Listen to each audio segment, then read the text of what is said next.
menyita aset dan merampas kekayaan obligor sebanyak 34,6 triliun rupiah.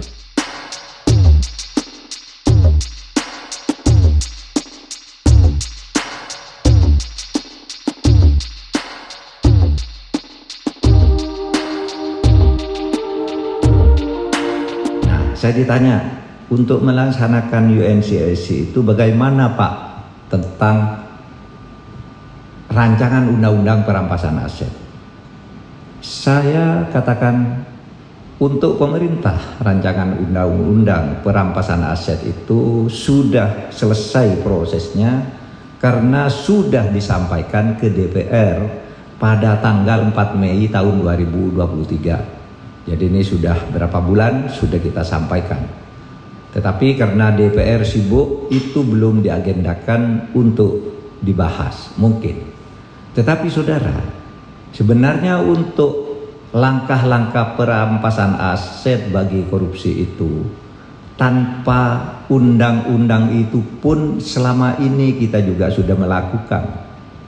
KPK sudah banyak merampas aset, Kejaksaan Agung sudah banyak merampas aset para koruptor.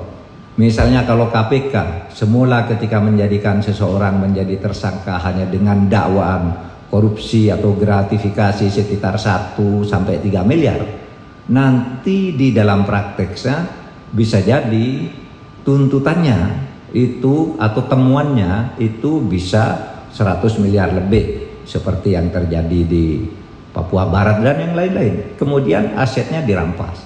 Jadi perampasan aset itu tanpa RUU perampasan aset yang berdiri sendiri itu sudah ada instrumen hukumnya, meskipun belum begitu rinci dan juga sudah ada di dalam pelaksanaan.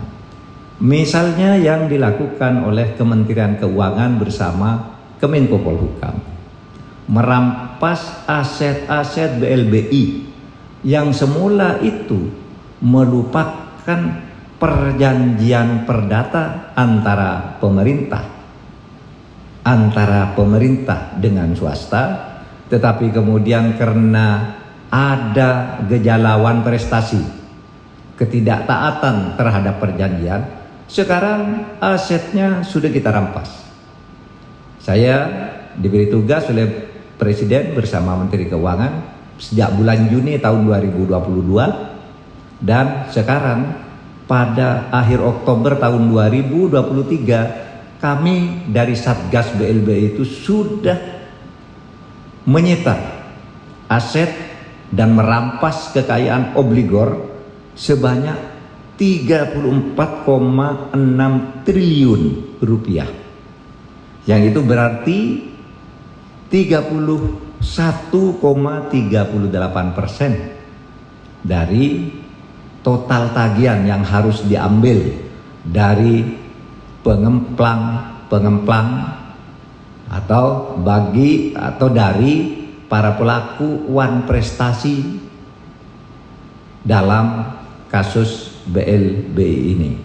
Itulah penjelasan saya tentang perampasan aset. Intinya kita memang belum punya satu undang-undang yang khusus bernama itu, tapi dalam praktek dan dalam beberapa ketentuan undang-undang kita punya landasan dan punya instrumen untuk melakukan itu. Terima kasih.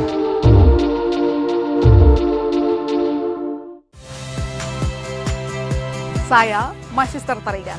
Saksikan program-program Kompas TV melalui siaran digital, pay TV, dan media streaming lainnya. Kompas TV, independen, terpercaya.